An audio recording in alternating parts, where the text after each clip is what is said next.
मैं अकबर हुसैन।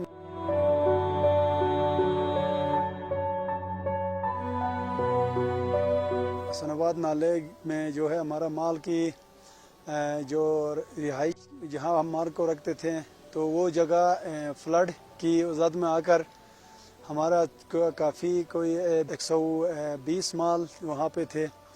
तो वो रात के कोई 2-3 बजे फ्लड की वजह से वो सारे पानी के जद में आ गए हैं।